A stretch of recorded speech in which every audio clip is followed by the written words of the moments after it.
Саламатсыздарбы, менин атым Мирайым жана бул чыгарылышта КМШ өлкөлөрүнүн саммити өтүп жатат. Кыргызстанга Барса академиясын кура турган компания эми түштүктө электростанция салат. Ушул жана башка маалыматтар менен мен бүгүн сиздерди тааныштырам.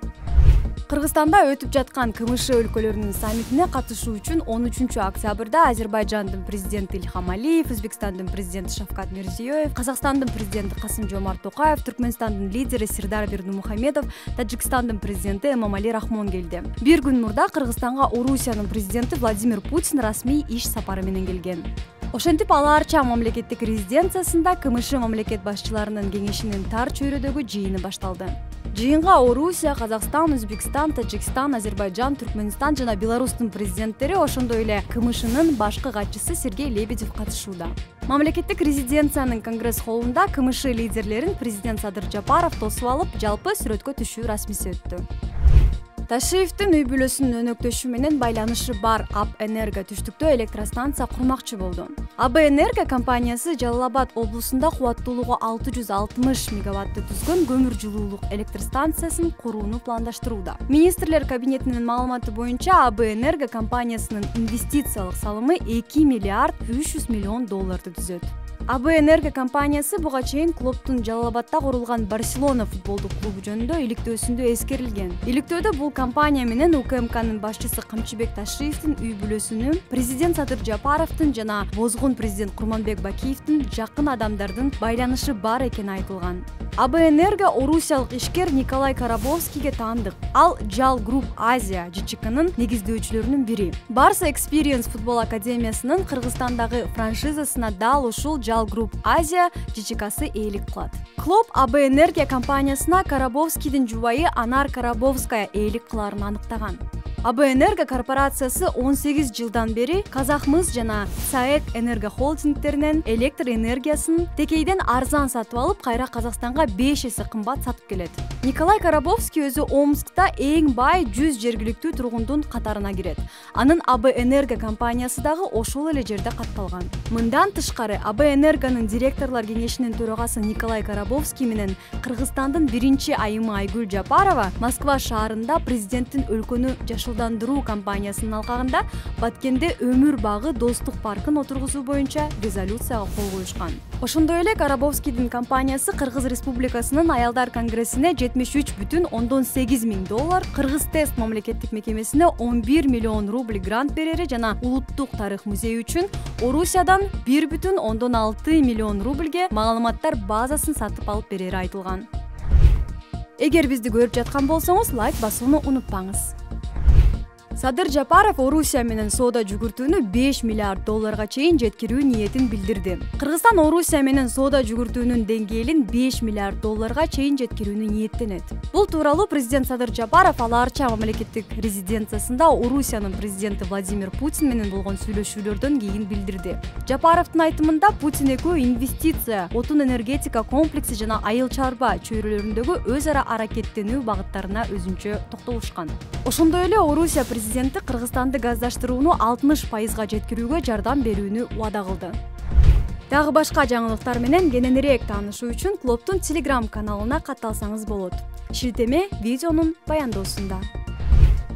Бажы кызматынын төрагасынын мурдагы орун басары Замирбек Карашев 10 декабрга УКМКнын тергөө изоляторуна камакка алынды. Ага кылмыш жаза кодексинин эркиндиктен мыйзамсыз ажыратууга көмөктөшүү беренеси боюнча айып тагылып жатат. Карашев жөнүндө белгилүү маалымат аз. Кыргыз чиновниктеринин өмүр таржымалы жарыяланган өкмөттүк сайттарда ал жөнүндө маалымат жок. Биринчи жолу Карашевдин ысымы 2011 жылдагы документтерде аталган. Ал Ош облустук бажы кызматынын төрагасынын орун басары деп көрсөтүлгөн. 2021 жылы коррупция боюнча күнөөлүү деп табылган Райымбек Матраимов анын түздөн-түз жетекчиси болгон. Матраимов өзү да коррупция кылганын мойнуна алып, келтирилген зыяндын ордун толтуруу үчүн бюджетке 2 миллиард сом төгүп берген. Кийинки жылдары Карашев бир нече жогорку кызматтарды аркалаган.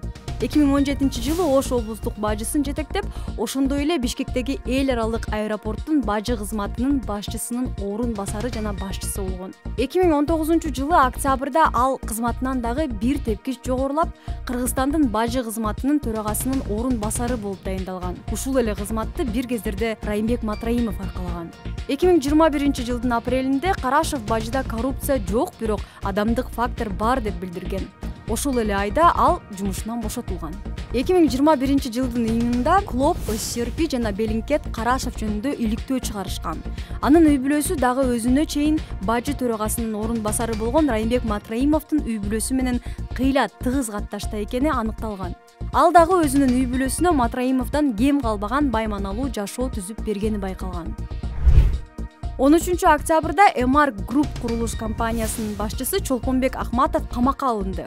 Ага кылмыштуу жол менен алынган кирешелерди мыйзамдаштыруу, адалдоо беренеси боюнча айып тагылып жатат. Ушундай эле айып тагылып, кече мал Авангард Стиль курулуш компаниясынын жетекчиси Эрнис Минкеев камакка алынган. УКМК азырынча Минкеевдин дагы, Ахматовдун дагы камалышы боюнча комментарий бере элек. Буга чейин ушундай эле айып менен Элит Хаус курулуш компаниясынын негиздөөчүсү Тимур Фазиев, Мегакомдун башкы директорунун мурдагы биринчи орун басары Арстанбек Темирбаев, Каганат Резорт эс алуу борборунун тең негиздөөчүсү жана Аврора Групп ЖЧКнын ээси Азирет Ботаев кармалган.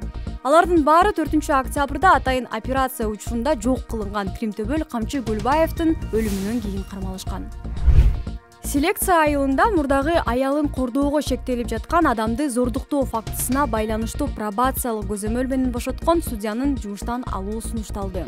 Президентке Чүй облусунун Сокулук райондук сотунун судьясы Токтомаматовду жумуштан бошотууну соттор кеңеши сунуштады.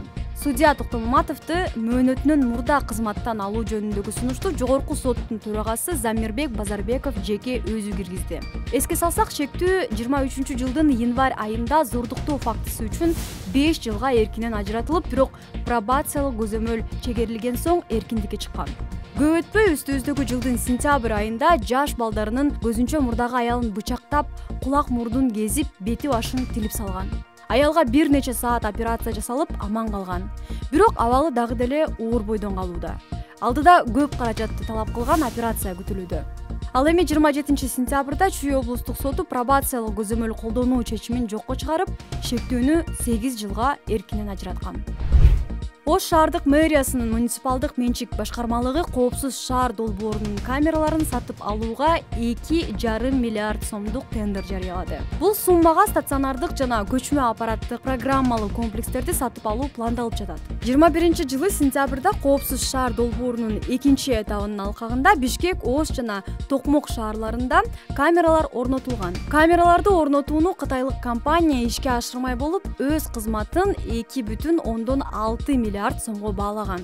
Экинчи этапты 22-жылдын 10 мартында бүтүрүү пландалган. Бирок камералар иштебей келген. Натыйжада санариптик өнүктүрүү министрлиги кытайлык компанияны сотко берген. Күндүн маанилүү окуялары менен таанышып туруу үчүн бул коңгуроону басып, YouTube каналыбызга катталыңыз. Режиссер Мирлан Абдыкалыковдун «Кыз ала качуу» деп аталган тасмасы Пусандагы 28-чи эл аралык кинофестивалында Жисок конкурсунун башкы сыйлыгын жеңди. Бул тууралуу продюсер Алтынай Койчуманова билдирди. Кинофестиваль Түштүк Кореянын Пусан шаарында 4-13 октябрь күндөрү өттү. Фестивалда эл аралык киносынчылардын катышуусу менен тасманын дүйнөлүк бет ачары болду. Тасманын жаратуучуларынын айтымында сынчылар тасма тууралуу жакшы пикирин айтышкан. Ал эми калыстар тобу тасманы көрүп, эмоционалдык жактан абдан таасирленишкен деп баса белгилешкен. Бул жаңы тасмада режиссер Мирлан Абдыкалыков Кыргызстан үчүн актуалдуу болуп турган теманы көтөрүп, Үмүт аттуу каарман кыздын кайгылуу окуясы аркылуу бул көрүнүштүн келип чыгуу себептерин, мында ала качкандардын гана эмес, жалпы эле коомдун ролун түшүнгүсү келген. Тасма Бишкектеги жаңы конуштарында тартылган, деп билдиришти тасманын авторлору.